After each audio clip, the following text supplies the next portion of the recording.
आज मोदीजींच्या नेतृत्वातील भारत जगातील 3ऱ्या क्रमांकाचा सगळ्यात मोठा मेट्रो रेल्वे नेटवर्क असलेला देश बनलाय।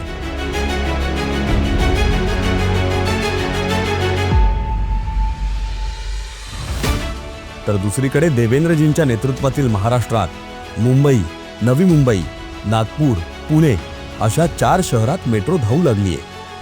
तर ठाणे, भिवंडी, कल्याण, संभाजीनगर, नाशिक अशा अनेक शहरातील मेट्रो प्रकल्प लाईनअप आहेत।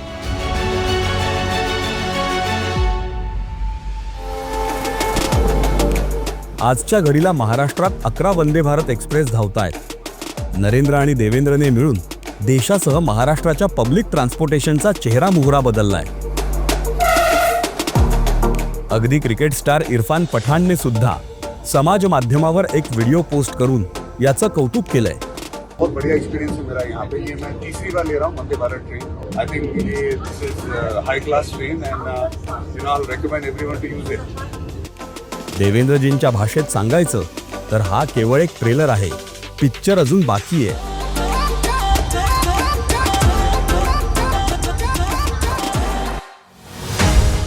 सध्या मधल्या 2.5 वर्षांच्या काळात उद्धव ठाकरेंनी महाराष्ट्राच्या वाट्याचा हिस्सा देण्याचे नाकारून जे मेट्रो प्रकल्प रखडवले होते ते देवेंद्रजी क्लिअर करतायत। त्यामुळे लवकरच देवेंद्रजींच्या स्वप्नातील महाराष्ट्र पूर्णत्वास येणार असून जिथलं पब्लिक ट्रान्सपोर्टेशन परदेशाच्या कानपटात लगावणारं असेल।